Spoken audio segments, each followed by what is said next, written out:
Buenos días a todos, bienvenidos a esta nueva jornada de la Golden Week China, organizada por el Centro de Debate Multidisciplinario Argentino, el CEDEMA. Hoy vamos a estar hablando de las sinoperspectivas en la Academia y Relaciones Internacionales, desde los casos de Argentina y Brasil, la relación entre China y América Latina. Nuestro expositor es Juan Andrés Gascón Maldonado.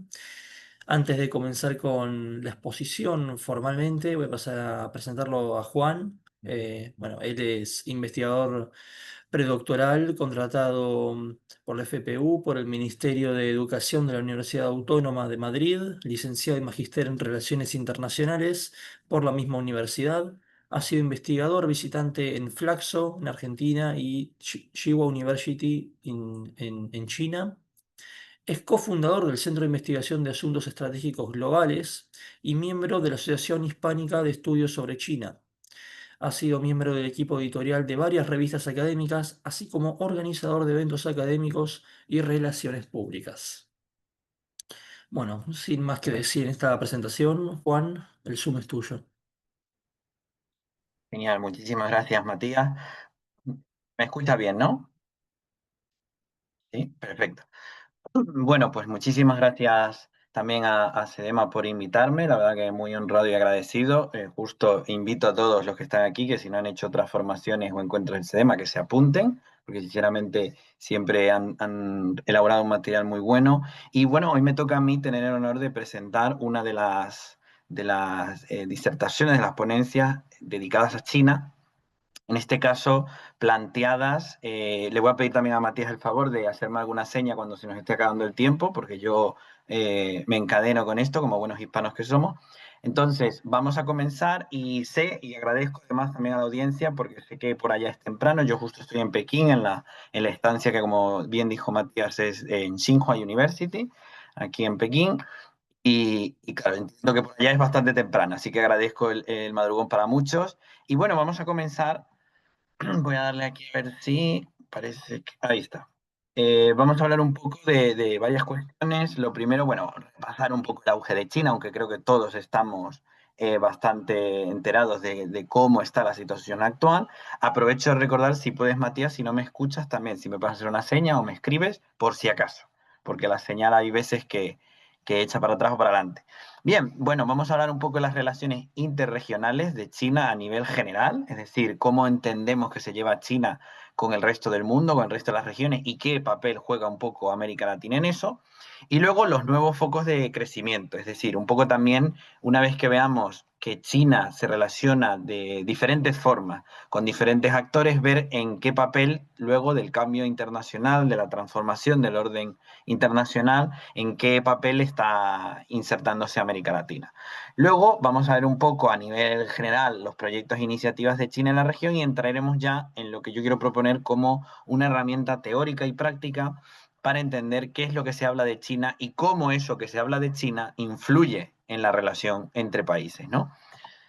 Bueno, muy rápidamente, ¿no? Es decir, China ha básicamente en menos de medio siglo se ha convertido y ha reemergido, ahora les voy a decir por qué, ¿no? Esta idea de que ya no solo emerge, sino que reemerge, ¿no? Un poco forzando el lenguaje, ahí para poder hablar de cómo China ha vuelto a posicionarse en un puesto de, por ahora, no todavía un predominio, pero sí de un estatus de influencia y participación y relevancia económica, política y cultural internacional que no había tenido o que había perdido en su momento desde la gran divergencia, ¿no? Lo que se conoce en historia económica como la gran divergencia, cuando Europa se industrializa con una velocidad mucho mayor a la que tiene China, hasta que, bueno, prácticamente el desarrollo vuelve a recaer en Asia, y ahora lo que estamos presenciando, acompañado de diferentes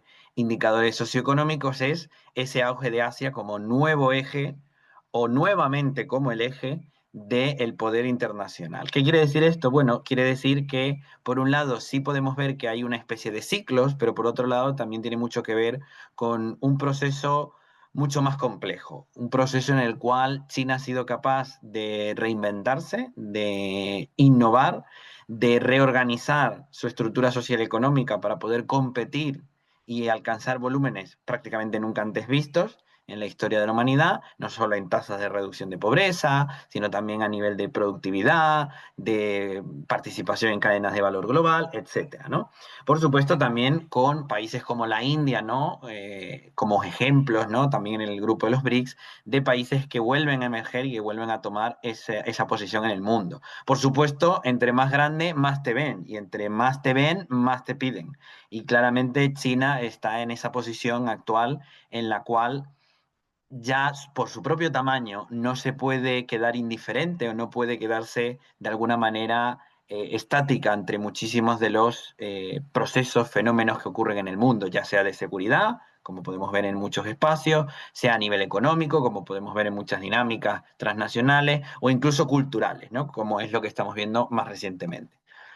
Bueno, entremos al tema de las relaciones interregionales. Perdonad. Entonces, las relaciones interregionales. Aquí me quiero detener un poco para, por un lado, aclarar que esto es una propuesta personal, ¿no? Académica personal, pero por otro lado, creo que también es un ejercicio que quisiera que aprovechemos luego si lo quieren discutir o si quieren hacer preguntas, eh, para poder plantear un poco, claro, qué entendemos que hace China con el resto del mundo, ¿no? Y cómo se vende China al resto del mundo. Porque claro, siempre hablamos, bueno, China, la rivalidad con Estados Unidos, vale, pero ¿China realmente quiere ver a Estados Unidos como un rival? ¿O a raíz de qué Estados Unidos la ve como un rival, ¿no? Siempre nos referimos, ¿no? Sobre todo porque en relaciones internacionales tenemos un chip casi de fábrica muy neorrealista, muy centrado en el Estado, centrado en la geopolítica. Y claro, este chip que viene de fábrica, ¿no? Nos los ponen al darnos el título universitario, muchas veces deja de lado que hay muchísimas cuestiones que dentro de esa óptica neorrealista se quedan fuera o que pueden complementar o pueden ampliar lo que usualmente damos por hecho, ¿no? Y esto cuando hable de las sinoperspectivas lo van a entender aún mejor porque van a poder ver el cómo muchas veces no es solamente lo que interpretemos de China, sino de lo que ellos también dejen ver, ¿no? Dejen verse al resto del mundo.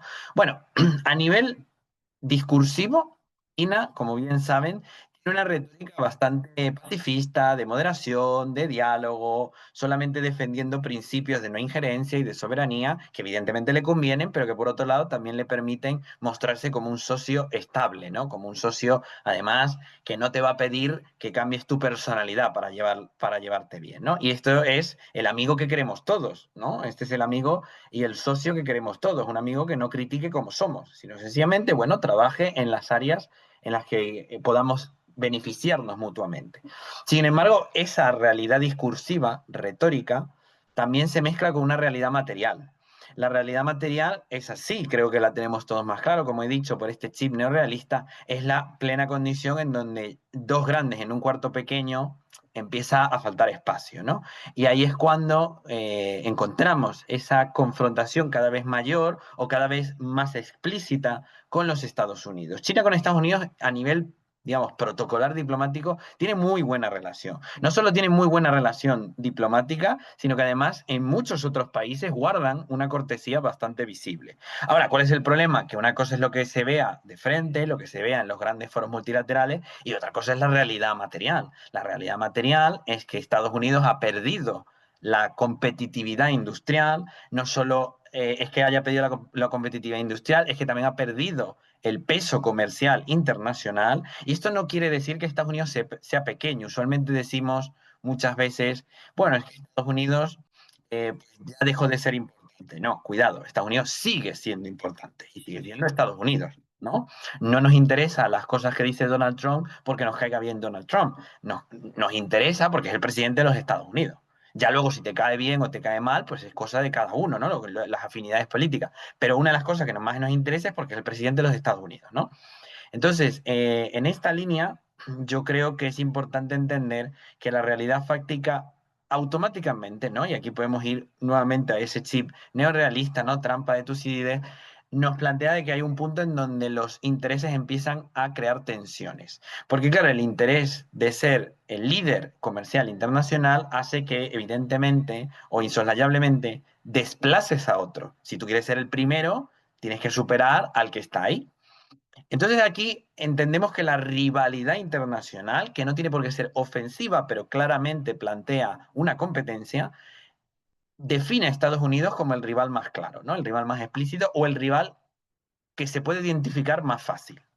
Luego hay una dinámica de confrontación, que es una dinámica que materialmente, este es el caso distinto, materialmente es muy pequeña o mucho menos relevante que la que puede tener con Estados Unidos, pero que discursiva y narrativamente es mucho más importante. Por ahora se escucha, ¿no? ¿Se escucha bien? Sí, Creo que sí, sí. perfecto. Perfecto. Entonces digo, el tema de la confrontación con Japón es algo muy curioso y es algo bastante ambivalente. Todos aquellos que hayan estudiado historia de Asia Oriental y todos aquellos que se dediquen a investigar sobre Asia Oriental, yo no soy un experto en Japón, pero me fascina, ¿no? Todos tenemos, bueno, todos no, me refiero, mucha gente tenemos esta afinidad otaku casi, ¿no? A nivel académico de, bueno, Japón sigue siendo un país bastante interesante, es un país que tiene muchísimas cuestiones que llaman interés.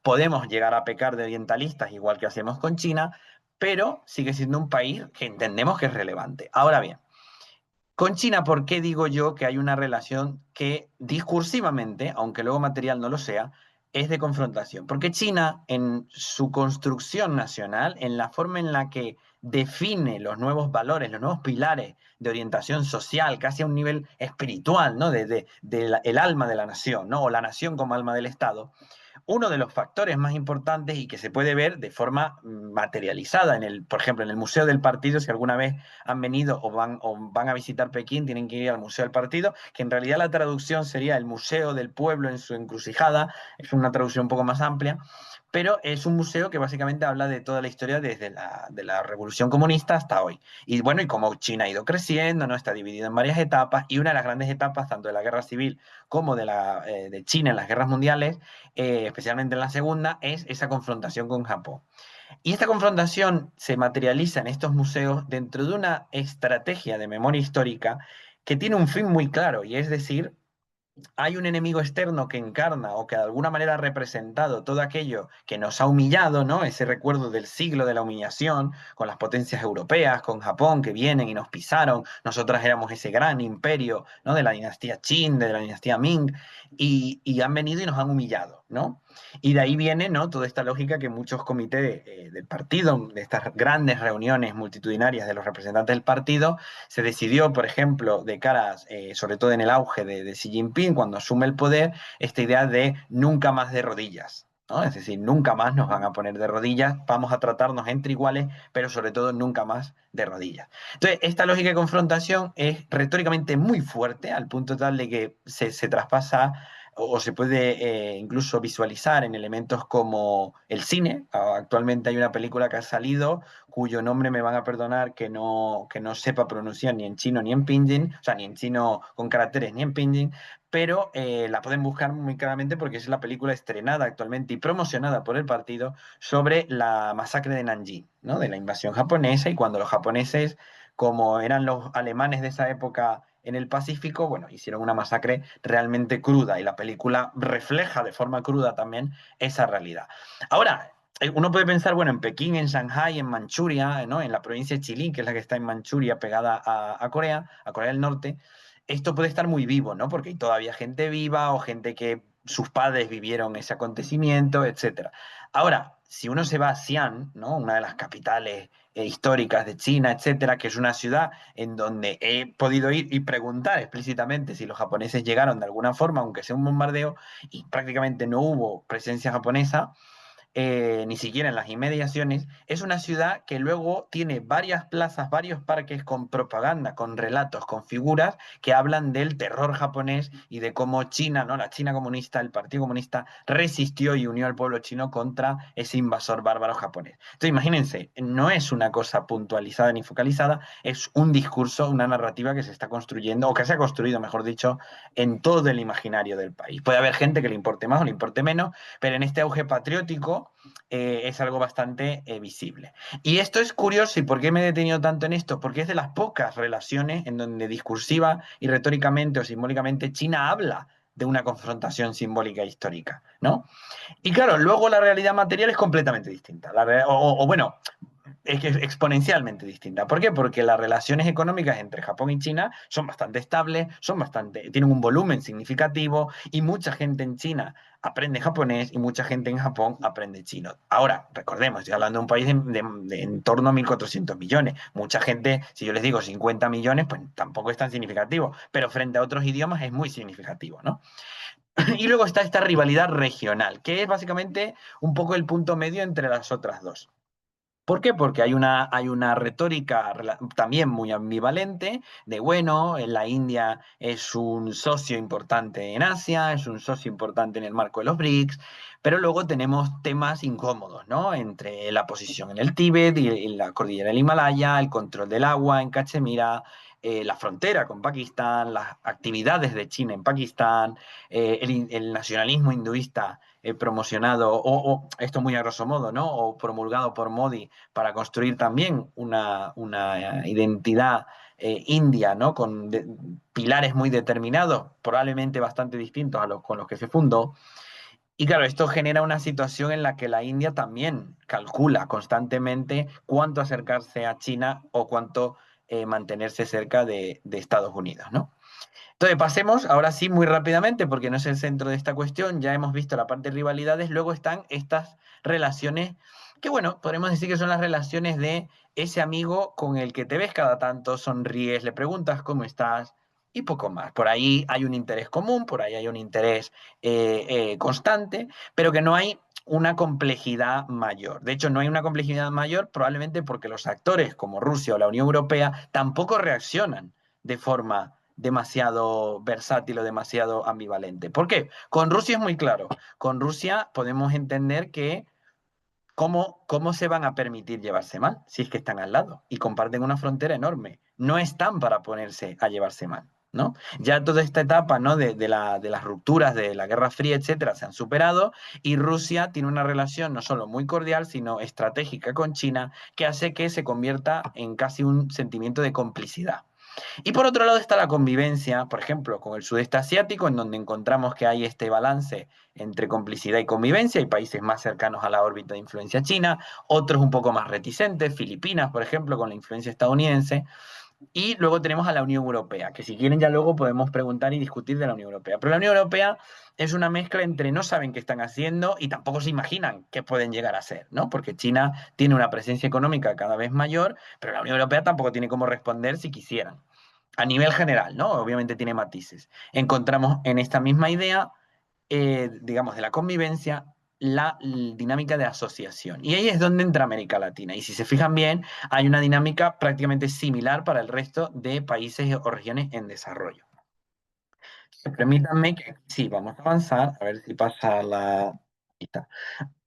Ahora pensemos desde el lado de América Latina. China ha sido un país que prácticamente lideró o ha liderado esa reconversión de la industria internacional en donde toda la deslocalización del norte global se iba hacia espacios como China. Ahora cada vez más hacia América Latina, Sudeste Asiático, África. África también con matices, cuidado que hablamos de África como si fuera lo mismo, y África es enorme y muy variada, pero en el caso concreto de China, eso está cambiando. Ellos ya están apostando en gran medida a una industria mucho más versátil, mucho más competitiva en tecnologías avanzadas, en innovación, en desarrollo. Entonces, claro, América Latina entonces ahora se encuentra en un punto medio, en donde no comparte una posición tan horizontal con China en cuanto a su situación, obviamente en términos, digamos, en términos exacto, nunca va a ser igual, pero en términos relativos compartíamos, ¿no? Esta idea de horizontalidad del tercer mundo, de países en desarrollo, de no alineados, etcétera, y eso ya se ha alejado mucho de la realidad. Pero América Latina sigue siendo un espacio de interés tanto para el norte global, que tradicionalmente ha sido extractivista en este sentido en la relación con Sudamérica, pero es que ahora también China entra en esa dinámica, ¿no?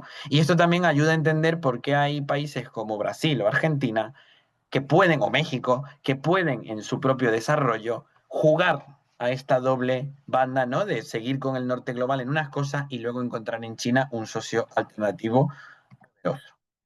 Aquí volvemos al tema de las rivalidades y que la realidad fáctica y discursiva hay veces que se toca y veces que no. Aquí claramente vemos cómo Estados Unidos viene perdiendo en la región, ¿no? Y esto lo habrán visto con la ponente anterior en estas conferencias y lo habrán visto también, o lo verán también con el siguiente colega que va a hablar en la tercera conferencia, ¿no? Y aquí lo que vemos es que la región ha virado completamente. O sea, es que esto no solo lo sabemos, sino que además lo estamos viviendo. Yo aprovecho que gran parte de ustedes son de Argentina, por lo que estuve viendo en los comentarios. Vean ustedes en Ezeiza, en... ¿Cómo se llama el aeropuerto? Si alguno me lo recuerda cuando pueda, que está justo en el centro de la ciudad de Buenos Aires. Pero, por ejemplo, sí, dime, Matías. No, el Aeroparque Jorge Newbery, Aeroparque, se Eso, decía. el aeroparque. El aeroparque, tanto en el aeroparque como en Ezeiza, estoy seguro que han visto los carteles del ICBC puestos en cada uno de las, es decir, de los puentes aéreos que hay entre el terminal y el avión.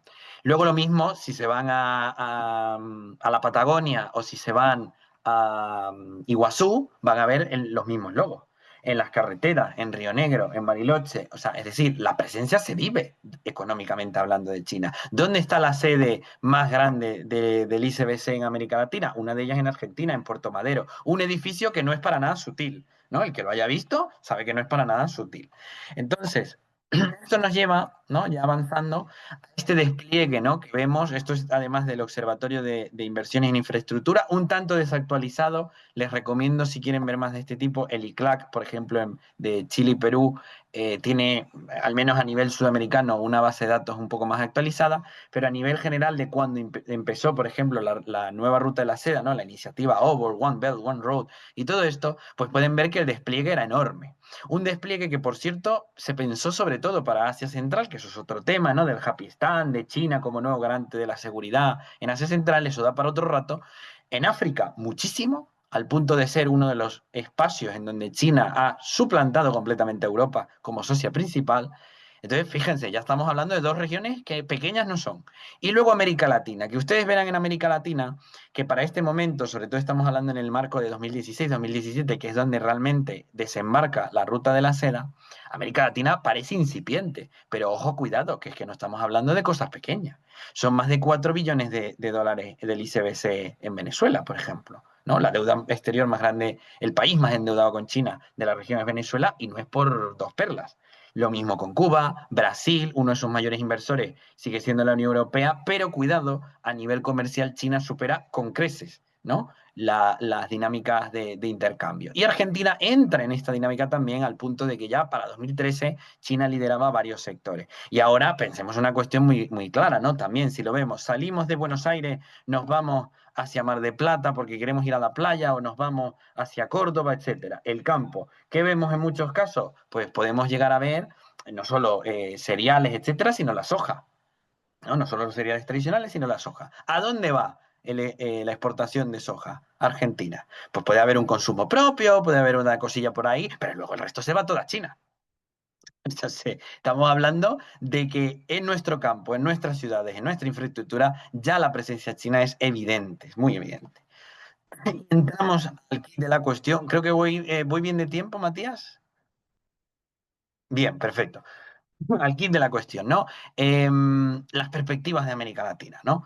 Esto es una propuesta que hago académicamente hablando, que tiene mucho que ver con mi investigación, en donde, cuidado, yo con esto no quiero plantear que estoy inventando el agua tibia, es decir, esto tampoco es una idea que yo les quiera decir que les va a cambiar la vida, pero yo creo que va a ser útil en qué sentido. Va a ser útil en el sentido de que primero intenta agrupar las opiniones y las narrativas académicamente construidas, es decir, pensadas como en personas como nosotros, que estamos aquí reunidos y ustedes me están escuchando, tirándoles este discurso, y que luego ustedes van a reflexionar y van a aplicar a sus trabajos, a su carrera, a lo que hagan a nivel profesional o lo que puede hacer el SEDEMA, ¿no? A nivel de publicaciones, etcétera. Y no solo intenta agrupar eso, sino que intenta ver también, o nos permite ver, ¿qué tanto de esto, es decir, de estas narrativas académicas, se trasladan al gobierno? Y si el gobierno, frente a estas perspectivas académicas, reacciona positiva o negativamente, o en todo caso de forma indiferente, porque puede que no las rechace ni se adhiera, pero puede que no las conozca o no le interese. Y cómo eso impacta, por ejemplo, en quién toma las decisiones a la hora de relacionarse con China. Entonces encontramos, o al menos yo propongo que he encontrado tres perspectivas, ¿no? Las sino-perspectivas. Podríamos hablar de euro-perspectivas también o de otras, pero a nivel de China, sino-perspectivas. La primera, la optimista. ¿Qué hace la optimista? La optimista agrupa todas aquellas narrativas, planteamientos, análisis que de alguna manera ubican a China como un socio clave. Es decir, China no es bueno, puede venir bien, tiene cosas interesantes, sino China es clave, es estratégico. Tenemos que vincularnos con China, ¿no? La visión optimista es esta.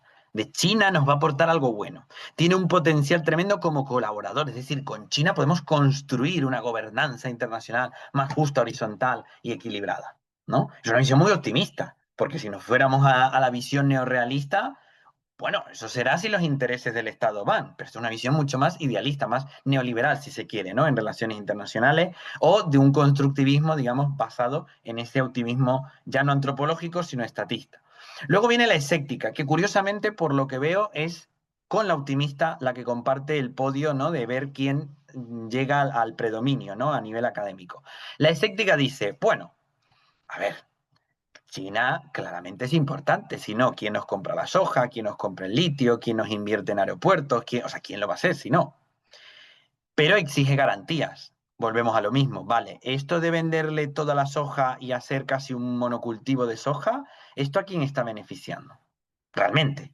Porque sí, bueno, puede dar trabajo en el campo, pero realmente la economía argentina quiere centrarse en eso. ¿El litio quién lo aprovecha? Porque en Argentina se extrae, pero el valor agregado de las baterías de litio, la industrialización, la innovación, la incorporación en las carreras técnicas, ¿quién está aprovechando eso? ¿Argentina o China? Entonces hay unas garantías que hay que negociar. Luego podemos decir, bueno, pero está la base en Neuquén, ¿no? Que yo estuve muy cerca de poder entrar, pero me dijeron, bueno, mira, si fueras un ingeniero o algo así, pues podría ser, pero como internacionalista, pues poca excusa podemos tener para que entre. Y esto tiene mucho que ver, ¿no? Con la idea de, y por qué digo la anécdota, no es por hacerme lo importante porque no pude entrar, sino porque vuelvo a lo mismo. Vale, hay una base de desarrollo, ¿no? Y de investigación, aeronáutica, telecomunicaciones. Vale, ¿cuánto de eso se ha trasladado a los programas educativos en Argentina? ¿Cuántos argentinos tienen o participan en programas de intercambio y de transferencia de conocimiento con China? ¿No? Entonces, claro, hay que pedir unas garantías de esto, ¿no? Y claro, China tiene los medios, es decir, reconocemos, la posición escéptica reconoce que, como los optimistas, que China tiene los medios, pero cuidado, Iberoamérica tiene los recursos. Cuidado. Es decir, China nos necesita también. Y luego está la visión crítica y pesimista, que curiosamente en el caso de Argentina y Brasil es una opinión que o viene muy influenciada por Estados Unidos o viene muy influenciada por algo que a los chinos les ha costado, o yo al menos en mi experiencia he visto que les ha costado mucho lograr, y ahora les daré algunas pruebas de esto, y es salir del estereotipo de China como algo lejano, como algo exótico, como algo, bueno, ellos están por allá, ¿no? Y vienen y ponen dinero. Entonces, estas dos opiniones se convierten luego o influyen o de alguna manera condicionan un poco la visión crítica pesimista, que a su vez también puede tener en muchísimos casos análisis muy valiosos, sobre todo, por ejemplo, con la línea de que la posición de China en la región, ¿no? Estos análisis, ¿no? Se agrupan en cuanto a que la posición de China en la región reproduce la injerencia, la dependencia o de alguna manera la simetría con potencias anteriores, ¿no? Entonces todos decimos, bueno, Estados Unidos, imperialista, malvado, no sé qué. Sí, bueno, pero si luego toda tu economía depende de China, no sé si eso a nivel de interés nacional, de soberanía nacional, de capacidad de reacción y de negociación, ¿cómo te deja parado frente a China? ¿No? Pensemos en una cosa, ¿cuántos acuerdos podemos ubicar de China con el Mercosur? El que diga mucho, le recomiendo que lo lea otra vez. Ahora, ¿cuántos hay con Argentina? ¿Cuántos hay con Brasil? ¿Cuántos hay con México? ¿Cuántos hay? Claro, bilateralmente hay muchos, multilateralmente pocos. Eso puede tener que ver desde esta perspectiva, tiene que ver con que China sabe que tiene más peso de tú a tú que hablando con varios, ¿no? Entonces vamos al tema de qué dinámicas y acontecimientos nos pueden presentar un ejercicio práctico para hablar de estas perspectivas. Es decir, cómo agarramos este estado de la cuestión, estas perspectivas, perdón, para comparar la relación con China a la hora de analizar diferentes fenómenos. Lo primero, por ejemplo, la diplomacia COVID. Tuvimos la pandemia, China dio un montón de vacunas, gran parte de ellas, por ejemplo, en Argentina o en Brasil se utilizaron las rusas o las chinas.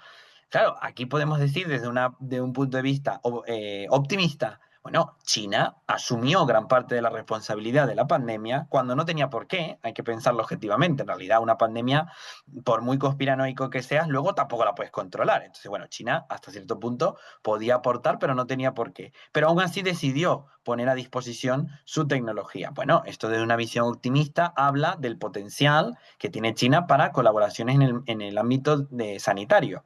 Una visión escéptica te podría decir, bueno, ya va, es decir, nos ayudó con vacunas, pero tampoco es que nosotros hemos desarrollado mejores vacunas con apoyo chino, ¿no? ¿Dónde está la industria nacional argentina con esto, ¿no? O la chilena o colombiana.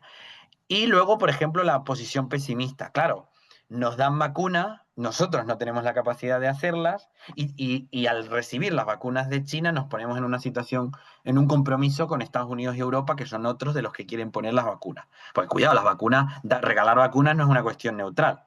También tiene un factor simbólico importante, ¿no? Luego el factor Taiwán, que es un factor prácticamente muy material, ¿no? Teníamos aquí un invitado que creo que venía de la Asunción, de Paraguay.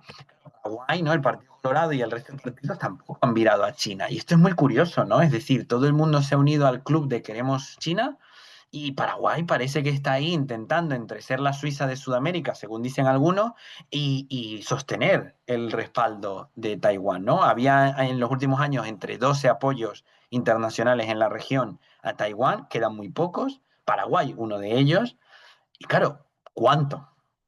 ¿Cuánto va a durar eso?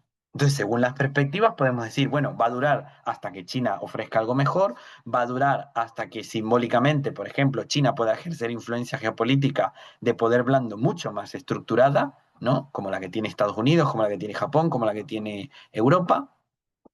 Y luego, por ejemplo, a nivel el que más nos interesa en muchos casos, ¿no? Los préstamos y las inversiones. Préstamos e inversiones que, por supuestísimo, en el caso de Argentina vienen creciendo y que curiosamente, y aquí me quiero detener un poco, ¿no? Antes de pasar a lo último, eh, nos habla mucho de la ambivalencia que hay de nuestros propios gobiernos. Es decir, tenemos un Javier Milei. Yo cuando fui pude hablar en Flaxo, pude hablar con gente del Ministerio de Capital, bueno, el que ahora es Ministerio de Capital Humano, con el Ministerio de Exteriores, con gente a nivel de partido, etcétera. Y claro, a mí me llama la atención que todos me decían, es que la relación con China es muy positiva. Y yo decía, bueno, ya va, ¿qué pasó aquí? ¿No? O por ejemplo, si ustedes se dan cuenta, ¿no? Repasamos la campaña de Milei, ¿cómo llamaba a Milei a los chinos? ¿Cuál era la relación? No, yo no me voy a negociar con comunistas, yo no me voy a negociar con estos, asesinos, tal, una dictadura, etcétera. Claro, asume, ¿no? En el Congreso, con todo su discurso, tal, ¿con quién se reúne ese día? ¿Ucrania? ¿Estados Unidos? Una cosa extraña con Europa, Japón y China. China, además, entre las primeras. Qué casualidad. Y luego a partir de ahí, Milei modera, alguno puede decir, bueno, pero sigue diciendo algo. Sí, sí, pero si lo comparamos con la campaña, modera muchísimo. Entonces, claro, ¿quién hizo algo similar? ¿A quién le pasó algo similar si alguno de ustedes busca a nivel de análisis de discurso y campaña? Bolsonaro. Bolsonaro fue incluso en su campaña a Taiwán antes de visitar Estados Unidos. ¿Y luego qué pasó con China? Bajó la cabeza, yo no diría que bajó la cabeza, pero entendió muy rápidamente que la posición internacional de Brasil en gran parte venía de una buena relación con China y podía ser una mejor si se llevaba bien con China. Además, Brasil, a diferencia de Argentina, que tiene en teoría, muy en teoría, una menor volatilidad política, le ha permitido construir una agenda de Estado en donde Brasil es muy consciente del potencial que tiene como actor global. Entonces, Brasil no se une a la ruta de la seda, hace un acuerdo con la Unión Europea, negocia con Estados Unidos, pero con ninguno de los tres cede demasiado, ¿no? Está en los BRICS con China, pero se lleva muy bien con Estados Unidos a nivel político y de intercambio, en infraestructura, pero con China le deja construirle sus puentes, sus... Entonces, bueno, aquí vemos cómo las sinoperspectivas se transmiten o no al gobierno. Y luego, por supuesto, tenemos todos estos demás temas, soft power, cooperación sur-sur, la más clara, ¿no? Que podemos ver en Argentina, en Chile, o incluso ya cada vez más creciendo en México, y es la alternativa a Estados Unidos. Es decir, no nos hace falta Estados Unidos, que es nuestro gran villano de la película, ¿no? Ya no nos hace falta, porque ahora tenemos a China. Pero luego, por ejemplo, a nivel de medio ambiente, ¿cómo nos deja esto? Preguntarle a la gente en Jujuy, ¿no? Yo cuando hablé con la delegación provincial de Jujuy, una de las cosas que me dijeron es, bueno, aquí es un debate, ¿no? Se está analizando. Claro, ¿cómo no se va a estar analizando si tienen un riesgo de contaminación de acuíferos por las extracciones de litio chinas? ¿Quién se come eso? ¿Se lo comen los chinos? No, se lo comen las poblaciones rurales e indígenas, ¿no? Lo mismo en Bolivia, lo mismo el debate en Chile, con el triángulo de litio, etcétera. Entonces aquí vamos a pasar ya lo último con ese análisis, ¿no? Aplicado, si quieren, ya por país. Y hablamos, por ejemplo, posiciones de dependencia, ¿no? De una posición que desde una sino-perspectiva pesimista podríamos encontrar. Bueno, ahí yo pongo en pregunta Venezuela, claro, ¿no? Venezuela es un caso curioso, es decir, es el país que más le debe a China, pero China sigue ahí, ¿no? Como un aliado. Preguntaba yo aquí en Pekín a los miembros del... Como bien saben, China, esto muy análisis muy reducido, ¿vale? Para poder hacerlo breve. China tiene el Estado, toda la estructura del Estado, y al lado de la estructura del Estado tiene toda la estructura del partido, que no es lo mismo, ¿no? Pero están en una simbiosis muy interesante. Bueno, la parte del Ministerio de Exteriores del partido, es decir, el Ministerio de Exteriores del partido, yo cuando hablaba con el responsable de asuntos internacionales, por ejemplo, a nivel hispánico o a nivel de Latinoamérica, una de las cosas que me llamaba la atención es que me decían, bueno, Venezuela es una aliada, es un amigo. Yo decía, bueno, menudo amigo que te debe 4.000 millones de dólares por la cara, ¿no? Menudo amigo, con esos amigos, cualquiera. Entonces, claro, aquí hay una cuestión muy curiosa. Es China, no, al menos de forma retórica, no ve a Venezuela como un país poco fiable, a pesar de que lo ha dicho en algunas ocasiones. Pero luego, por otro lado, esto de cara a cómo se ve Venezuela, tendría una doble, es una espada de doble filo. Por un lado, tienes una alternativa clarísima para consumir tus recursos, o sea, para poder comerciar que no es Estados Unidos, pero por otro lado le debes hasta la forma de caminar.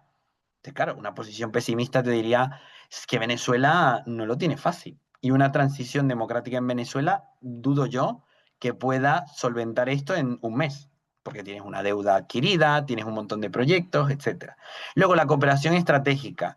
Argentina, ¿no? Es decir, Argentina puede cooperar, quizás no en simetría y horizontalidad, pero puede cooperar en una especie de relación win-win con China a nivel económico, por ejemplo, desde 2014 con la Asociación Estratégica, bueno, desde 2011 y 2014, que es cuando se negoció y se aplicó, y puede negociar a nivel de sectores clave, ¿no? La agroindustria, el litio, etcétera. Ahora, mmm, se mantenga mi ley o no se mantenga mi ley, ¿cuál es la estrategia de Estado? ¿Hay estrategia de Estado en Argentina para esto o depende de si gobierna un peronista, un libertario o un radical? ¿No? Claro, aquí hay un problema, ¿no? También de cómo internamente Argentina a nivel gubernamental puede transferir estos análisis al gobierno. Y aquí yo encontré una cosa muy interesante. Mucha gente me decía de Brasil, o sea, gente de Brasil y sobre Brasil, me decía, y por eso pasó a la autonomía, que Brasil tiene muy de cerca a su academia a nivel de gobierno. No solo porque el Itamarái, ¿no? El Ministerio de Exteriores, tiene su propia academia, sino que además la vinculación casi de asesoría entre academia y gobierno es bastante constante. Ahora, ¿cuántos de los sinólogos o analistas de relaciones internacionales de la Universidad de La Plata, de la UBA, del CONICET, de Flaxo, cuántos llegan y le dicen, bueno, no solo le dicen, cuántos llegan a poder llegar a decirle al gobierno, por ejemplo, en este caso de Milei, oye, me da que te estás equivocando con esto, ¿no? O sea, ¿quién asesora al presidente o al ministro de Exteriores o al Departamento de Relaciones Internacionales o al de Capital Humano con esto? ¿Quién los asesora? Muchas veces, o al menos yo lo que he podido ver, ¿no? Entre, por ejemplo, la USAL, la UBA, la UNLP, la Universidad de Córdoba, la Universidad de Lanús, la Universidad de Rosario, es que muchas veces no hay esa ventana entre el gobierno y la academia. Entonces, claro, muchos de estos análisis muy elaborados luego no traspasan, no llegan a donde tienen que llegar. Y luego, pues, evidentemente está el intento valiente de Brasil de mantener la autonomía. Un intento difícil, por cierto, porque por un lado depende de cómo se lleve con el presidente de Argentina de turno o la presidenta de Argentina de turno para mantener el Mercosur unificado y por otro lado también tiene mucho que ver con cómo Brasil juegue su vinculación con el resto del mundo, ¿no? Como dije antes, un poquito con Europa, un poquito con Estados Unidos, un poquito con China, soy amigo de todos, pero a la vez tengo mi propia agenda. Y aquí vienen las complicaciones de la dependencia, que Estados Unidos vuelva otra vez, que haya que compartir espacios con Rusia, de la cooperación estratégica, el control de la balanza comercial. Brasil tiene una cooperación estratégica muy interesante con China. No está en la ruta de la seda, pero sigue siendo un socio estratégico y en los BRICS. Ahora, ¿qué le exporta Brasil a China y qué le importa? Cuidado ahí, porque si volvemos a una reprimarización de la economía, ¿a quién sale perdiendo? Lo mismo la autonomía, el paso de la dependencia a la necesidad de inversiones. Europa sigue siendo la que más invierte en Argentina y Brasil, por ejemplo, ¿no? Y en México también es uno de los que más invierte. Caso español, por ejemplo. Claro, esto, ¿cómo hacemos para equilibrarlo? Porque tampoco la idea es volver a depender de Europa o de Estados Unidos. Y claro, ahí las perspectivas académicas tiran, ¿no? Nos arrojan muchos conceptos interesantes: alineamiento, dependencia, implicación en las tensiones, es decir, hasta qué punto Brasil, Argentina, México, Colombia, Perú se pueden meter en las diatribas entre Estados Unidos y China. Luego, en la cooperación estratégica, ¿cuánto aporta la diversificación?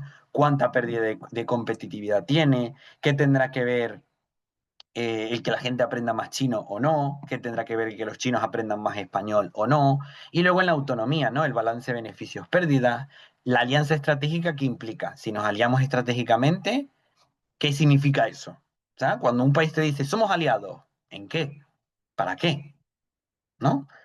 Entonces, bueno, ahí vino la presentación, abierto a las preguntas. Espero no haberme pasado, Matías. Discúlpame si es así. Y bueno, muy, muy abierto y motivado a responder preguntas o debatir. Bueno, muchas gracias, Juan. Súper interesante todo. No te pasaste el tiempo, estuviste perfecto con el tiempo. Muy bien. Tal como vos dijiste, bueno, abrimos el espacio a preguntas, comentarios. Aquellos que quieran decir algo pueden levantar la mano. Y si no, pueden también dejar en el chat algún mensaje para Juan, Ahí con va alguna uno. pregunta y las vamos leyendo también, ¿no? Gracias, Fernando. Espero que te haya aportado.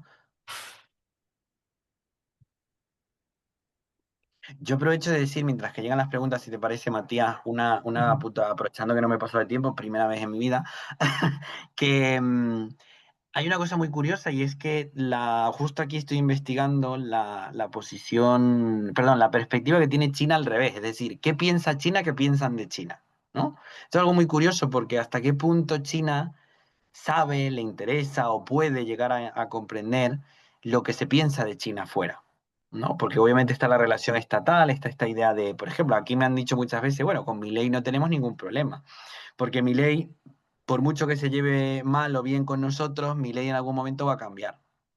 Lo mismo Cristina, lo mismo Fernández, lo mismo Macri, etcétera. En cambio, nosotros permanecemos. Claro, fíjense algo muy curioso. Nosotros, no está hablando de la persona, está hablando del partido, del gobierno, ¿no? Entonces, esta dinámica, ¿no? También de corto y largo plazo, que los latinoamericanos y los europeos no la tenemos, porque bueno, la democracia tiene sus pros y sus contras, los chinos también tendrán sus pros y sus contras y tienen esta cuestión de, bueno, nosotros jugamos a largo plazo. Si mi ley se pone un poco tontito con algunas cosas, no pasa nada, las negociamos, le ponemos en la mesa las cuentas de las exportaciones para ver si él quiere ponerse más tontito o no, y lo miramos, ¿no? Y en esto mi ley yo creo, no digo mi ley solo, ¿no? Porque cuando hablamos de presidentes en América Latina tienen un peso muy grande, pero luego detrás hay una maquinaria, ¿no? De gobierno y muchas veces lo que hay detrás es justamente este debate. Ah, mira, ahí hay una. Mm. Sí, sí, sí. Ahí tenemos, bueno, la pregunta de Rocío Hidalgo. Bueno, la verdad es todo muy interesante, Juan. Una pregunta. Antes habías hablado de los matices de la relación de China con la Ujú. Unión Europea, con la UE. ¿Hay un país perteneciente a la UE con el que posea una mejor o peor relación? Vale, eso, muy buena pregunta. Además, una pregunta que yo creo que ni Europa sabe responder. Es decir, la pregunta diríamos en qué se lleva mejor o peor. Por ejemplo, a nivel económico. A nivel económico, si aplicásemos las sinoperspectivas a Europa, podríamos decir que España se lleva muy bien. España está recibiendo muchas inversiones de parte de China. Acaba el presidente Sánchez de lograr este año otro paquete de inversiones, de hecho, dos en menos de un año, lo cual es poco común en la Europa actual con respecto a China. Pero luego volvemos a lo mismo, es decir, desde una posición optimista, es algo bastante positivo, permite también a España recuperar peso internacional, sobre todo en la Unión Europea, ¿no? Porque es la interlocutora, ¿no? Se quiere vender como la que conoce a China y se lleva bien con China. Pero luego, por otro lado, claro, vamos a comparar la economía de un país de en torno, ¿qué? 40 millones o por ahí, ¿no? Depende cómo lo contemos, frente a un país de 1.400, es decir, la economía, bueno, además de 1.400 y que no tiene recursos, porque España a nivel de recursos estratégicos, la verdad, va un poco limitado. Entonces, claro, ¿hasta qué punto el volumen es realmente significativo? ¿No? Es decir, bueno, sí, te llevas bien políticamente, hay como decimos en España, muy buen rollo, ¿no? Tienes una buena relación, pero luego vamos a pensar una cuestión. ¿Por qué habría una mala relación? Es decir, España es un país que por su propia irrelevancia, esto es una opinión más personal en el sentido de que es una opinión académica mía, España por su propia irrelevancia en los últimos años realmente se lleva bien con China porque no es un país molesto. Para China es un país realmente muy cómodo. Es un país que nunca ha tenido, digamos, una adhesión a todo lo que dice Estados Unidos. Es un país que la Unión Europea ni pincha ni corta, como decimos coloquialmente. Y es un país que parece que últimamente pues, nos está haciendo mucha UPA, ¿no? Nos está apoyando en muchos temas en Europa. Entonces, claro, si queremos entender eso como llevarse bien, España sería un caso. Ahora, económicamente, ¿quién tiene más peso? Francia y Alemania, ¿no? Unos socios importantísimos de China, al punto tal de que, por ejemplo, la ampliación del aeropuerto de Frankfurt, si alguno de ustedes ha ido a Europa o piensa ir, van a ver que gran parte de la ampliación se hizo con capital chino y se dice, además, ¿no? Lo mismo la ampliación de alguna infraestructura en Berlín, los puertos bueno, perdón, los canales de Hamburgo, de comercio, tal. Claro, aquí la cuestión es, eso debería traducirse, ¿no? Desde una perspectiva escéptica o optimista en, bueno, hay una relación que hay que ver garantías, pero por otro lado, por ejemplo, ¿por qué la Unión Europea no se adhiere de forma general a los megaproyectos chinos o no genera un acuerdo de libre comercio con China, no, o mejor dicho, no optimiza sus acuerdos de intercambio con China? Porque ¿qué industria está creciendo en China? Bueno, no solo creciendo, perdón. ¿Qué industria lidera ya China a nivel internacional? La de coches. No cualquier coche, cuidado, la de coches eléctricos. ¿Y qué otro país o qué países europeos tienen una industria de coches muy importante? ¡Ay, qué casualidad! Francia y Alemania. En una reunión que justamente tuve con, no solo yo, ¿vale? Éramos una delegación europea grandecita. Y fíjense qué curioso esto, era uno de los candidatos a formar parte del gobierno de Le Pen, ¿no? Un partido de extrema derecha, populista, etcétera, muy euroescéptico, por no decir eurófobo, que además con China, bueno, pues tiene una relación un poco encrispada. ¿Por qué viene este candidato a formar parte del gobierno, candidato francés, ¿vale? A formar parte del gobierno de Le Pen en caso de que hubieran ganado las elecciones? ¿Por qué viene a China a dirigir una delegación europea? O sea, ¿qué demonios hace ahí? Pues resulta que como este señor está en el Europarlamento, en el Europarlamento, o sea, en el Parlamento Europeo, este señor lleva las negociaciones de los lobbies automovilísticos. Y se lleva muy bien con el ministro asesor, es decir, el ministro de Exteriores del partido, ¿vale? El equivalente al ministro de Exteriores, pero del partido. Se lleva muy bien con él porque es el que lleva las negociaciones de empresas como BYD, ¿no? Chinas, empresas chinas como BYD o Mi o muchas, o bueno, Huawei, que ahora se ha metido al sector automovilístico en Europa. Entonces, claro, ¿qué hace un señor que estaba de alguna manera afinado, o sea, digamos, ligado a la extrema derecha francesa en una reunión con el Partido Comunista Chino? No, no, no, no, esos colores no combinan. Pues estaba justamente negociando temas de interés entre China y Alemania con respecto al sector automovilístico. Y claro, ¿qué decía el ministro chino en este encuentro que tuvimos, en un almuerzo y tal? ¿Qué decía el ministro chino del partido? Decía, a Alemania le preocupa que China inunde el mercado europeo con la producción china, pero es que China solo exporta el 20% de toda su producción automovilística, mientras que Alemania no le preocupa lo que hace fuera, pero Alemania exporta el 80% de su producción automovilística, ¿no? ¿Quién está jugando deslealmente? ¿Ah? Pues mira, entonces la dimensión económica te podría decir que Alemania y Francia se llevan muy bien, pero a nivel estructural y geopolítico la cosa empieza a cambiar. ¿Vale? Espero que esto te haya... Hay muchas más cosas, ¿no? Italia se salió de la ruta de la seda, pero yo he ido a fábricas son como símiles del mármol, es decir, no es mármol, pero se parece muchísimo, y uno de sus mayores clientes, ¿no? En una fábrica aquí en Wuhan de este tipo de materiales, y uno de sus mayores clientes era de la Lombardía italiana. Pero cuando estoy hablando de sus mayores clientes, estoy hablando de toneladas y toneladas. Bueno, entonces uno podría decir, Italia se lleva muy mal. Depende, ¿no? Paso, si quieren, a la siguiente pregunta, Matías. Espero que te haya podido responder, Rocío. Sí. ¿Quieres que la lea yo o tú? Ah, vale, perfecto. Perdón. Bueno, si querés, la leo yo y después vas respondiendo si Perfecto, querés. perfecto. Bueno, la pregunta de Fernando, que hizo hace un ratito. Bueno, Juan, en Paraguay claramente hay una narrativa anti-China por alineación total de la política exterior del país con Estados Unidos, pero se nota un aumento del soft power chino. Mi pregunta es, Ujú, ¿en qué podría afectar en el futuro a Paraguay si no cambia su política a favor de Taiwán en el caso de que ocurra una reunificación de China continental con la isla? ujú. ¿En qué podría afectar Paraguay? Bueno, aquí fíjate que eso es una pregunta que, si me permites, va muy ligado a que estás, o que yo interpreto que estás asumiendo una posición sino pesimista. Es decir, claro, como hemos sido amigos de Taiwán, ¿no? Esto es como he sido el amigo de la ex, ¿qué va a pasar si vuelven? ¿No? Porque hemos hablado mal del otro, ¿qué pasa si vuelven? Claro, aquí estás asumiendo que va a pasar algo. Estás asumiendo que China, con el poder internacional que tiene, va a generar alguna penalización a Paraguay con respecto a la relación. O por ahí no asumes que sea negativo, pero asumes que puede pasar algo.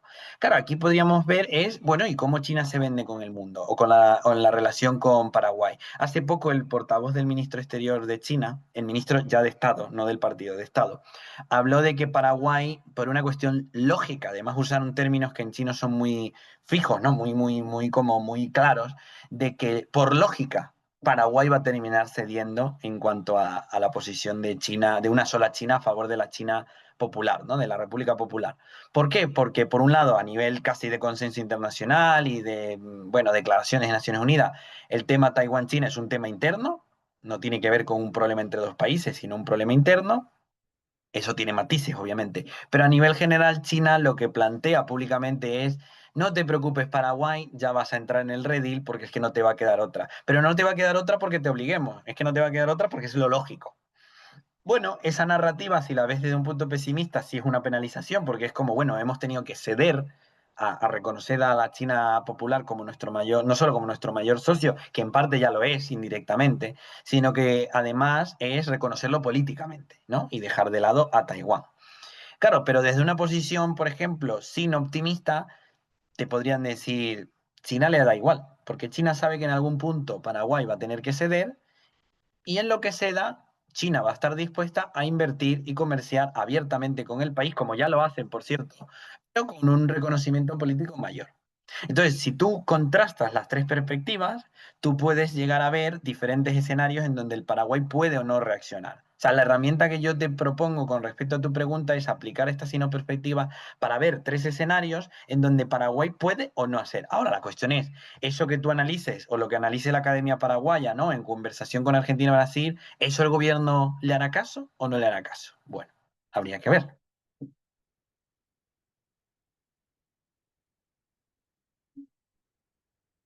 Vamos con Carolina, ¿no? Sí, A sí. ver. Sí. Oh, Molina. Bueno, en torno a las industrias culturales, cine, videojuegos, etcétera, ¿cuáles son los principales mercados? ¿Es mi impresión o está un ¿Mm? poco relegada China con respecto a Corea o Japón en ese campo? ¿O sencillamente no le interesa tanto? Pregunto justamente pensando en lo que decías sobre el largo plazo. Ujú. Ujú. Muy buena pregunta, porque es que esto es graciosísimo, porque claro, ¿cuántos de nosotros conocemos películas chinas? O sea, así que tú digas, esta película, Los Vengadores, ¿no? En modo chino. ¿Cuántos conocemos novelas chinas? Porque estoy seguro que todos conocen algún K-drama o les ha sonado algún K-drama, ¿no? O algún anime japonés. ¿no? A mí me encanta, yo te puedo decir los K-drama, por ejemplo en Netflix, ¿no? Todos conocemos, hay uno muy famoso que es el de Aterrizaje de Emergencia en tu Corazón, no sé si en Corea se dice así, pero en español está traducido en España así, todos conocemos Naruto, todos conocemos Dragon Ball, todos conocemos estas cosas. Ahora, de China, claro, de China, ¿qué conocemos?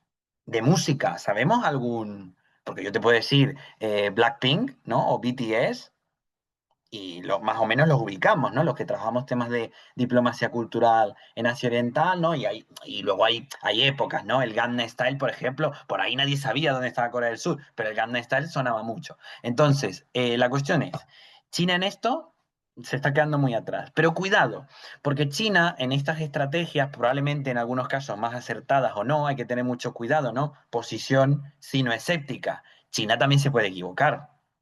¿No? Es decir, no es que sea mala o buena, es que hay veces que se equivoca y ya está, como todos los países, ¿no? Y su estrategia no es la que tiene que ser. Y una de las cosas que justo yo me preguntaba con muchos colegas, ¿no? En la sinología hispana, tanto en España como en América Latina, es, ¿China se está dando cuenta de esto? O sea, China de verdad, a nivel de partido, de construcción nacional, de industria nacional, realmente se da cuenta de que los K-drama tienen una influencia tremenda y todo el mundo idealiza a Corea. Luego hay que ir a Corea, ¿no? Les digo a todos, chicos, chicas, luego hay que ir a Corea a ver el mundo real. Pero todos tenemos esta imagen idealizada, ¿no? De Japón, de Corea, Y luego, por ejemplo, ¿no? Tengo muchísimos amigos que han ido a Japón, les ha encantado, pero claro, porque también vienes con este acervo cultural. Ahora, China en esto ha ido muy lento, sí. Desde mi punto de vista, sí, ha ido muy lento. Pero ha ido muy lento porque nosotros no vemos lo que hay detrás. Es decir, en esta línea va lento. Ahora, mayor, y yo aquí recomiendo, porque me gusta mucho recomendar autores, me encanta porque uno tiene que asumir que hay cosas, muchas cosas en las que uno no es el que más sabe, y por eso recomiendo a este autor, Antonio Moreno Cantano, es un investigador español. Justo hay dos libros que le he reseñado y justo uno de ellos se llama Tecnonacionalismo y videojuegos en China. Y hay una cosa, unos datos impresionantes que dice es, por ejemplo, todos conocemos el LOL, ¿no? League of Legends. Les puede sonar, aunque no lo jueguen, yo no lo juego y me suena, ¿no? Por la serie de Arcane, por todas estas cosas. Lo mismo con Blizzard, ¿no? World of Warcraft y todas estas, o Sony, Nintendo, etcétera. Bueno, de los mayores inversores que tienen toda la industria, Nvidia, Sony, Nintendo, Blizzard, EA, Creative Assembly, todo esto, todas las industrias, el mayor inversor son bancos o fondos provinciales o nacionales chinos. Todas, todas, pero es una cosa impresionante. Entonces, mírense qué curioso. La producción, no estoy hablando de la retórica, pero la producción de videojuegos a nivel internacional está ahora orientada hacia el capital chino. Entonces podemos decir, bueno, China se está quedando relegada en soft power. Depende, porque si controlan, o bueno, quizás no controlan, ¿no? Eso sería una posición muy sino escéptica, sino pesimista, pero si influyen, porque son los accionistas, en la gran parte de los juegos, ¿qué pueden hacer? Pueden promocionar sus propios juegos. Black Wukong. Yo estuve en la feria de presentación de los eSports en Argentina, justo no me acuerdo cómo se llama, si me puedes apoyar ahí, Matías, es un centro de convenciones que está, creo que se llama Parque Tecnológico o algo así, que tiene un dinosaurio en la entrada en Buenos Aires, saliendo de Buenos Aires, si alguno me puede recordar, es un espacio de conferencias, de eventos, etcétera, ¿no? A ver si, Tecnópolis, eso es, Tecnópolis. Yo fui pude reunirme, ¿no? Con gente de la representación de Nvidia en Tecnópolis y justo, fíjense una cosa muy curiosa, Nvidia, una empresa de base estadounidense, aunque no podamos decir que es estadounidense per se, pero de base estadounidense. Y el juego con el cual estaban promocionando su tarjeta gráfica, que por cierto se ensambla en China, es Black Wukong o Black Myth Wukong, que es la versión mitológica, ¿no? Hecha juego de la historia de un viaje al oeste de Wukong, del rey mono, de China, producido en China, que ha sido una sensación en China, pero que ahora se ha exportado al exterior. Entonces, ¿China se ha quedado relegada? Sí, si lo ponemos a nivel comparativo cualitativo, sí. A nivel cuantitativo, para nada. Y a nivel de futuro cercano y futuro a largo plazo, probablemente sea la que más domine. Y si no, vayámonos a otra cuestión. ¿Cuánta gente está aprendiendo chino en comparación a hace 5 o 10 años? ¿No? ¿Cuántos institutos Confucio se han fundado? Por cuatro, según Estados Unidos, porque Estados Unidos cree que son todos espías, por cuatro se ha multiplicado en el último informe de 2023 la enseñanza del chino y la producción de institutos Confucio. Ah, bueno, veremos a ver cómo va eso. Creo que no hay más preguntas. A ver. No, creo que no. Por ahora creo que no. Igualmente, Juan, también yo quería preguntar un poco, porque la verdad que estuvo muy Por supuesto. interesante la charla. Eh, si vos creés que, si vos creés que China puede poner como una pieza adicional, ¿viste? En su balance de poder, así por como decirlo, en lo que es los organismos internacionales a partir Ujú, de esta construcción de acuerdos bilaterales. Bueno, por ejemplo, vos dijiste Argentina, cuando, bueno, ujú, esto lo nombro yo, sino, pero cuando fue el G20 acá en Buenos Aires en el 2018, ujú, el sí. gobierno de Argentina firmó un swap y hasta creo que 10 acuerdos Ujú, adicionales más en materia turística, cultural, económica con China. ujú, Entonces, si a partir de esta buena relación de China con distintos estados de Latinoamérica, de África, de todo el mundo, ¿no? Del sur global, como se suele decir, se puede traducir a un poder en los organismos de las Naciones Unidas, ¿no? Si puede empezar, no sé, a liderar misiones de paz de las Naciones Unidas, si puede llevar adelante distintas comisiones dentro, no sé, del Consejo de Descolonización. Entonces, ¿cómo si ujú, puede China traducir este poder bilateral en poder de organismos internacionales? ujú. Aquí es muy buena pregunta, Matías, porque este es un debate fuera y en China, ¿no? De qué se puede hacer y por qué. Claro, aquí lo primero que habría que pensar es qué tipo de multilateralismo está promocionando China y en dónde, ¿no? Por ejemplo, a nivel de finanzas internacionales, vamos a hablar Banco Mundial, etcétera, China ya superó los lazos económicos y de asistencia técnica financiera en África, América Latina, etcétera. Es decir, los grupos bancarios chinos, estatales o semiprivados, que tiene China a nivel general, provincial, ya dan más préstamos y forman redes de asistencia técnica financiera y de inversión mucho mayores a las del grupo del Banco Mundial. Eso ya te dice que a nivel de gobernanza económica internacional, China se ha metido de lleno, pero no se ha metido a través del Banco Mundial, se ha metido por sí sola. Luego a nivel, por ejemplo, de construcción de paz.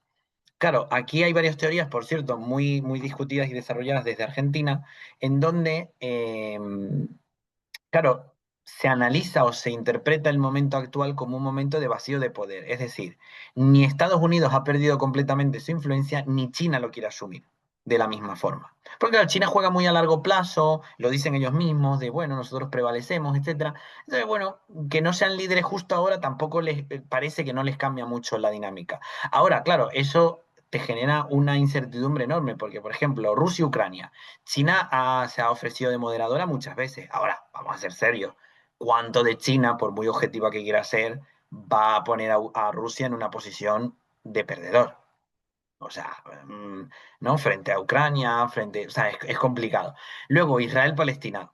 Sí, ha salido el vocero como unas 5 veces a hablar de que no puede ser, de que hay que hacer esfuerzos por la paz. Pero bueno, eso, yo en este sentido, a mí me encanta el constructivismo a la hora de analizar, pero luego a la hora de asumir categorías como si fueran absolutas, yo creo que ese discurso no aporta en nada. Es decir, sí, bueno, el genocidio en Palestina, no lo que denunciamos que supuestamente o que probadamente está haciendo Israel, porque, bueno, miren todas iba a decir casualties, bueno, todas las pérdidas humanas, etcétera, tal. Sí, bueno, ajá, ya lo sabemos. ¿Qué más vas a hacer? ¿No? Y China es un gran socio de Israel, por cierto, pero nadie está criticando a China por eso. Pero es un gran socio de Israel. Curiosamente, también es uno de los más grandes inversores en Arabia Saudí e Irán. ¿Alguien le está criticando eso? No. Todos estamos mirando a la complicidad europea o la indiferencia europea o a la complicidad estadounidense, pero nadie le está diciendo a Rusia y a China, oye, meter mano ahí, ¿vale? Y luego, claro, tenemos otros elementos como, por ejemplo, el cambio climático. En esto China se ha metido de lleno con fuerza y con dinero. Cuidado con esto, porque aquí sí es verdad que China, a nivel de transferencia tecnológica, cooperación en materia medioambiental, China ha subido que es un gran contaminador, pero luego también se ha incorporado o ha impulsado en el marco de los BRICS o en el marco, por ejemplo, el foro China-CELAC o el foro de China-Unión Africana, etcétera, ha incorporado muchísimas agendas muy potentes, algunas puede que ya no lleguen a ningún lado, pero muchísimas agendas muy potentes sobre medio ambiente, ¿no? Y transferencia tecnológica con respecto a la transición verde, etcétera. Y de hecho es uno de los pocos puntos en donde Europa no tiene reservas en el sentido de que no pone peros a la cuestión, ¿no? Y entonces ahí, claro, el único debate que podríamos plantear a nivel de, por ejemplo, sino escepticismo, sino pesimismo es, vale, muy bien, vamos a colaborar en esto. Ahora, la cuestión es, ¿quién tiene los recursos para hacer este tipo de dispositivos? China, porque tiene el comercio de las tierras raras. ¿Quién tiene el ensamblaje de estos recursos? China, porque es la que monta los parques eólicos y la industria nuclear y la industria solar, o sea, los paneles solares, etcétera. Entonces, claro, habría que pensar, bueno, que China lidere en esto, ¿qué implica en todo lo demás? ¿No? Entonces, yo creo que depende del sector que veamos, China puede impulsar esto o puede que no. Ahora, a nivel horizontal con América Latina, y con eso cierro esa respuesta, aquí hay que recordar algo que Brasil no le olvida a China, y es que Brasil impulsó la incorporación de China en la OMC, pero China no apoyó explícitamente que Brasil se uniera al Consejo de Seguridad de la ONU. Y es verdad, cuidado aquí, yo no estoy intentando hablar de una falacia de falsa equivalencia, de decir que por esto Brasil decidió esto, no. Pero sí es cierto que la diplomacia brasileña en ese sentido sabe que China tampoco ha puesto un esfuerzo multitudinario en incorporar a América Latina o África a los foros multilaterales como países de peso. Quitando los BRICS, pero es que los BRICS es otra cosa, ¿no? Pero a nivel del G20, a nivel de Naciones Unidas, que Brasil es muy activo, por ejemplo, y Argentina podría serlo más, claro, China tampoco ha planteado de forma explícita esto. Eso sí, tendríamos que pensar qué tanto aporta que Brasil o Argentina se metan en la ONU con más fuerza, es decir, qué está haciendo Naciones Unidas con lo demás. Entonces, habría que pensar nosotros también, como latinoamericanos, qué queremos, es decir, queremos estar en Naciones Unidas, queremos mejor papel en los BRICS, ¿no? Mucho de esta conversación de es que China puede, debería empezar por qué queremos nosotros.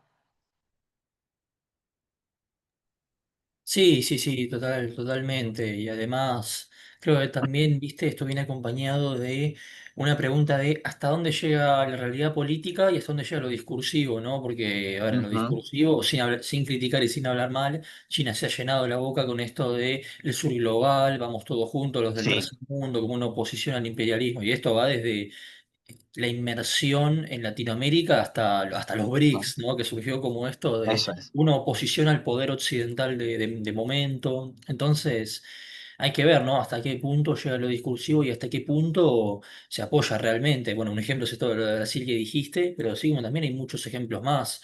Con este tema del tercer mundo, por más que sea una economía sumamente en Ujú. crecimiento y hoy sea top 5 economías del mundo. Yo no sé si a China tampoco le conviene si India se mete en el Consejo de Seguridad, porque bueno, Ujú. hay muchos internacionalistas que hoy dicen, sí, pero India está mejor que Inglaterra, que Francia, entonces, en algunos temas económicos y debería estar en el Consejo de Seguridad.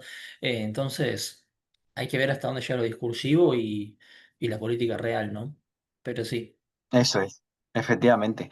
Sobre todo, solo por hacer un comentario más, en el caso, por ejemplo, de la India, claro, es que la India, o sea, si nos parece lejana a China, yo particularmente no me meto mucho en temas de la India porque es otro universo, o sea, no se puede hablar de la India como algo que es lo mismo que pasa con China, ¿no? Es que, bueno, claro, la India, como si fuera algo homogéneo, es muy variado. Pero claro, la India también tiene una posición muy similar a la de Brasil, es decir, tienes un vecino en el norte, como podría ser Brasil con Estados Unidos, que es China, pero tú tampoco eres pequeño, ¿no? Y tienes una posición estratégica y tienes una economía en crecimiento. Entonces, claro, el tema de la India es complicado porque tampoco puede jugar a alinearse a ninguno.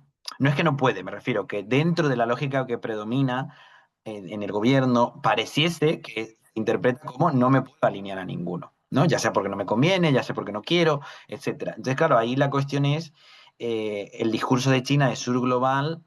Yo, por ejemplo, bueno, fíjate, ahora China acaba, yo tengo que corroborar qué tan explícita fue esa declaración, porque no la he visto en vivo, pero parece, vi algunas noticias de que China anunció en la OMC que ya no va a ser categorizada como país en desarrollo.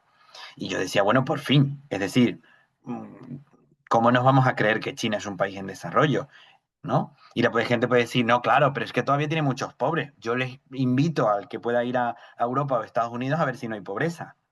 O sea, el sur de España, el sur de Madrid, ya les digo yo que hay bastante pobreza. No será la de Guatemala o la de Venezuela, obviamente que no va a ser a ese nivel. Pero claramente hay muchos países europeos que ahora además están entrando en una precarización económica enorme. Y Estados Unidos, visiten ustedes California o Nueva York para ver si no hay pobreza. Entonces, esta idea que tenemos muy idealizada de país del primer mundo, la cumple más China que Europa y Estados Unidos en este momento. ¿No? Entonces, bueno, y luego además el volumen, cuidado. No, es que en China hay muchos pobres. No, bueno, en China hay mucho de todo, porque hay mucha gente. Entonces, claro. Esto del discurso surglobal yo creo que lo van a llevar.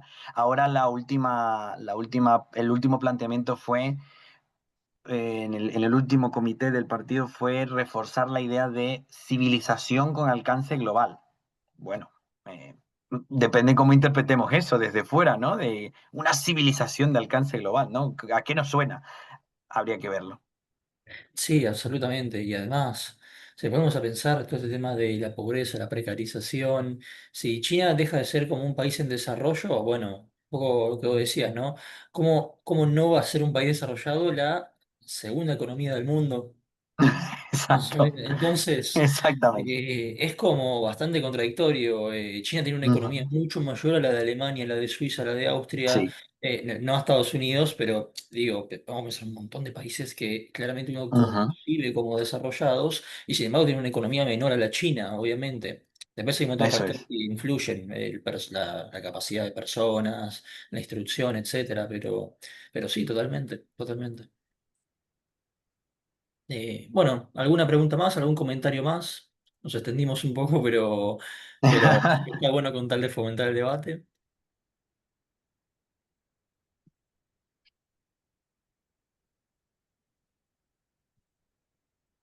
Bueno, si no hay nada más, ninguna pregunta, ningún comentario, ni en el chat ni por micrófono, ya podemos dar por finalizada esta jornada de la Golden Week. Gracias a todos los que se sumaron. Temprano, para los que somos de Latinoamérica, tarde para el expositor.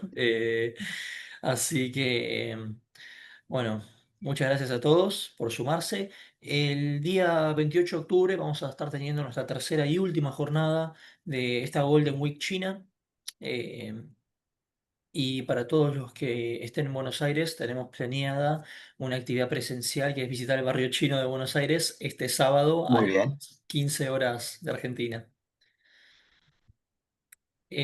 Bueno, sin más que decir, gracias Juan, realmente, muchas gracias por la exposición, la disertación, muy interesante todo. Así que bueno, nos vemos. Muchísimas gracias también, Matías, y a Sedema y a todos los que se han quedado, ¿vale? Muchísimas gracias. Gracias a vos, nos vemos.